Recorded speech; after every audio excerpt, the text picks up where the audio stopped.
de sécurité.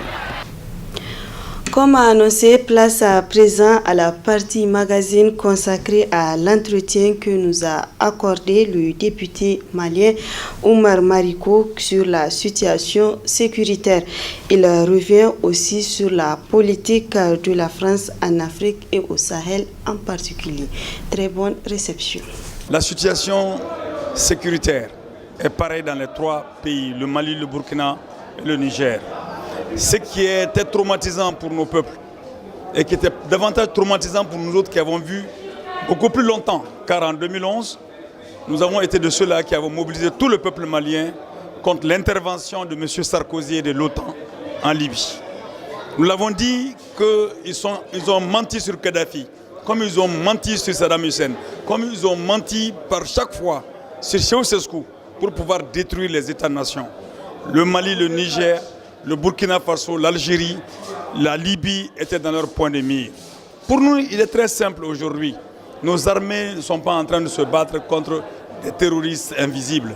Nos armées sont en train de se battre contre, en réalité, la recolonisation de nos pays. Que les Français se le tiennent pour dit.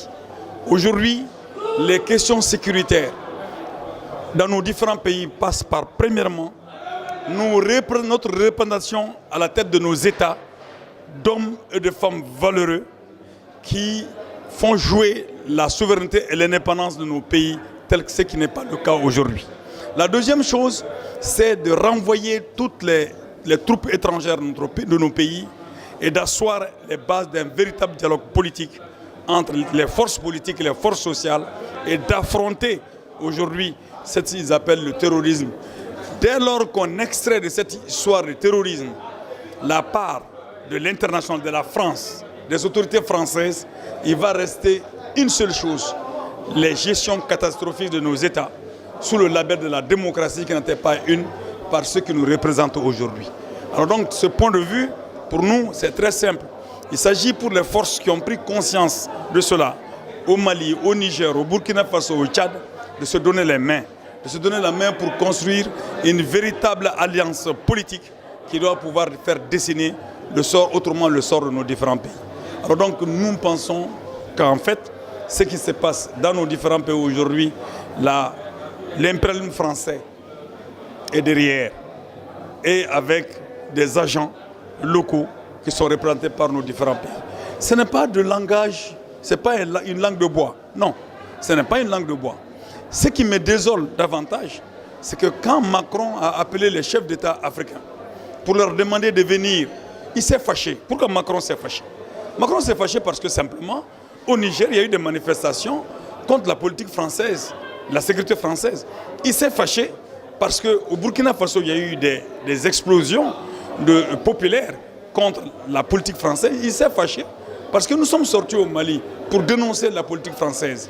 Il s'est fâché parce que non seulement nous sommes fâchés, nous sommes sortis pour l'indexer, pour montrer la politique française du bout des doigts comme étant responsable de la situation. Il s'est fâché parce que les agents qui le représentent à la tête de nos États ne nous ont pas suffisamment réprimés pour pouvoir donner un blanc-seing à M. Macron de pouvoir continuer à dominer les pays africains. Ce qui me désole, c'est que les dirigeants des pays africains ne répondent pas automatiquement à Pau. Et le prétexte pour Macron, c'est parce qu'il y a eu des tueries au Niger. Mais depuis quand M. Macron est sensible à la mort des soldats africains? Nous ne l'avons jamais vu faire un déplacement dans un pays africain où il y a eu autant de morts, plus de morts que les 13 soldats français. Cela dénote simplement qu'il n'a aucune sympathie pour nous, il n'a aucune émotion pour nous, il ne peut pas avoir de l'émotion pour les soldats africains morts au Niger, au Burkina et au Mali. Il ne peut pas avoir de compassion parce que c'est eux qui sont responsables de cette situation. Il faut qu'ils aient le courage de le dire à leur peuple que de continuer à tromper leur peuple, comme ils l'ont fait. Ils l'ont fait à une époque, ils ont dit qu'ils viennent pour évangéliser l'Afrique, pour civiliser l'Afrique, pour cacher à leur peuple ils sont venus dans un continent pour réprimer les gens, pour mettre la main sur leurs revenus. Aujourd'hui, sur leur travail. Aujourd'hui, ils passent par la démocratie. Comment se fait-il que c'est la France qui, chaque instant, se croient investis par le monde, par je ne sais qui, pour donner des leçons de démocratie, de civilisation, de bonne façon de vivre aux autres. Macron n'a pas été élu par les Maliens, ni par les Français, ni par les Nigériens, encore moins par les Burkinabés, mais qui s'occupe des problèmes des Français, qui s'occupe de la retraite des Français, qui s'occupe de la santé des Français. Dans une démarche de coopération, nous voulons bien, mais pas dans une démarche de venir nous piller et continuer à nous piller, nous tuer pour pouvoir construire leur paradis sur le dos, la misère de nos peuples. Alors donc pour nous, la question sécuritaire est très simple, il faut la revoir, c'est très simple, il faut la voir à deux niveaux. Le niveau national, qui traduit la démission de nos chefs d'État, de leur complicité avec le capital financier international, de leur incapacité à dire la vérité à la France parce qu'ils sont mouillés jusqu'au cou dans des sales affaires qui sont complètement contraires à ce qu'ils ont dit au moment où ils ont fait rêver des jeunes. Parce que la génération qui est au pouvoir aujourd'hui, moi je me le permets de les prendre par le nom, que ce soit le président nigérien, que ce soit le président burkinabé, que ce soit le président malien, ils ont fait rêver à un moment donné des jeunes. Ils les ont fait rêver. Ils étaient là à critiquer les dictateurs, à les traiter de corrompus, de vendus. Ils ont tout dit ici. Mais est-ce qu'ils peuvent aujourd'hui se regarder dans la glace pour essayer d'évaluer le travail qu'ils sont en train de faire? Ils sont plus corrompus aujourd'hui que ceux qu'ils ont taxés de dictateurs. Et c'est cela la question. Et le peuple africain ne doit pas se tromper. Oui, le combat contre nos gouvernants vendus, corrompus, responsables de nos misères, mais aussi, oui, allier ce combat avec le combat anti-impérialiste de libération de nos différents pays, de la manœuvre de recolonisation que la France nous impose. Moi, je pense que ce combat aussi est très clair. C'est un combat africain. Il est temps que les Africains se donnent la main. La véritable unité africaine va se jouer dans l'appréciation de cette situation et dans le cheminement ensemble pour faire ce combat. Il y a une véritable prise de conscience aujourd'hui. Notre prière, c'est que cela dure. Notre prière est que cela soit constant. Notre prière est que cela soit déterminé. Il y a une prise de conscience aujourd'hui. Et aujourd'hui, on peut dire qu'il y a de la substance dans cette prise de conscience. C'est cette prise de conscience qui va nous sauver. Et cette prise de conscience qui pose le problème de nous-mêmes à résoudre nos problèmes, je pense que ça va être la solution et ça va donner la voie pour nos peuples à pouvoir s'en sortir. J'avais dit à des amis qui étaient un peu dans l'illusion, qui disent que oui, avec ces soulèvements populaires actuellement par-ci, par-là, ils vont écouter enfin leur peuple et prendre des décisions différentes. Je dis, ces gens savent bien que leur peuple ne les ont pas élus. Peut-être Roch, excepté Roch, parce que lui, il a bénéficié d'un départ, il a eu une mobilisation derrière lui, mais qu'il gage de ne pas trahir son peuple et il est sur la voie de la trahison du peuple burkinabé. Je le dis au grand frère. Ils ne peuvent absolument rien dire de plus que de suivre M. Macron comme mouton de Panurge. Donc en réalité, moi je n'étais pas surpris, mais d'autres Africains, d'autres Maliens sont davantage surpris et je leur dis merci parce que là, en allant dans le sens que personnellement j'avais dit, ils vont augmenter encore le nombre de révoltés, le nombre de frustrés et le nombre de gens qui vont davantage prendre conscience pour sonner le glas d'un système dont ils sont les représentants aujourd'hui. Qu'est-ce qui maintient le statut de Kidal? Qui? C'est la France qui maintient le statut de Kidal. C'est la France qui a empêché les Maliens de pouvoir dialoguer. En 2012, Kidal était là, certes. L'armée malienne n'était pas là, certes. L'administration malienne n'était pas là, certes. Mais l'écart quittait Kidal pour aller à Bamako.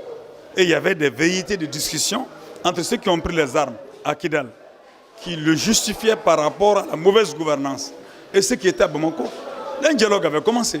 Et ce dialogue qui avait commencé allait mettre définitivement au rencard le mouvement par lequel la France est rentrée pour prendre Kidal, à savoir le MNLA, et qui était porteur donc, et qui est porteur de la vision politique de la France. Et en même temps, cette intervention française a servi à pouvoir replacer au pouvoir la vieille classe pourrie qui se cherchait au lendemain du coup d'État du 22 mars 2012. Donc la France est venue pour rétablir au pouvoir, différents pouvoirs, la vieille classe qui a toujours fait son affaire de 92 à aujourd'hui et le MNLA qui était porteur de son mouvement et de ses revendications politiques par les armes. Voilà la triste réalité du Mali. Aujourd'hui, quand le président nigérien dit que le statut de Sénégal doit être revu, le président nigérien doit revoir plutôt son comportement vis-à-vis de la France et doit dire à M. Macron de revoir son comportement. Au lieu d'encourager une dynamique de dialogue entre les différentes populations du Mali, de Kidal à Akai, alors on essaie d'aller vers une révision constitutionnelle qui va encore aggraver la situation, parce que cette révision constitutionnelle porte en elle les germes du démantèlement du Mali. Et je pense que l'Algérie ne doit pas laisser faire. Je pense que le Niger ne doit pas laisser faire.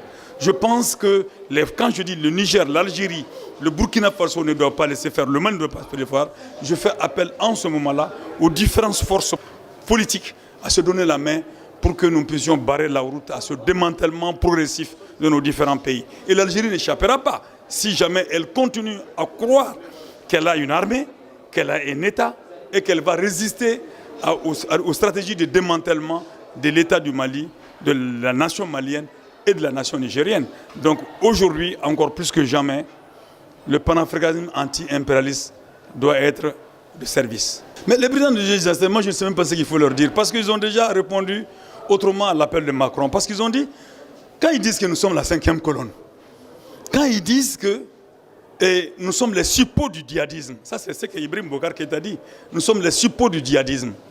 Mais ce n'est pas plus que ce que Macron a dit. C'est donc, ils vont s'occuper de nous, ils vont s'occuper de leur peuple. Mais nous trouverons sur leur chemin. Parce qu'aucun d'entre eux ne peut se faire tributaire du combat multipartisme plus que nos différents peuples. Moi, j'ai beaucoup de respect pour le peuple nigérien. J'ai beaucoup de respect pour sa capacité à se remettre rapidement en marche et de servir à ceux qui pensent pouvoir les tromper pour tout le temps, à leur servir la leçon qu'ils doivent avoir. C'est pareil pour tous les peuples burkinabés, maliens et ailleurs, et tchadiens. Alors donc, franchement, je n'entends plus rien des chefs d'État de la sous-région ouest africaine, de G5 Sahel. Ils ont choisi de vendre leur pays et de vivre, je ne sais pas comment, de vivre décemment pour eux-mêmes et leur famille. Et c'est ce qui est regrettable pour les gens qui se sont attaqués des années durant à nos nationalistes, ces présidents, les taxant de dictateurs. Ils ont taxé Sékou Touré de dictateur, ils ont traité Modibo Keïta de dictateur, ils ont taxé Sékou Touré de dictateur. Voilà, ils font moins que eux.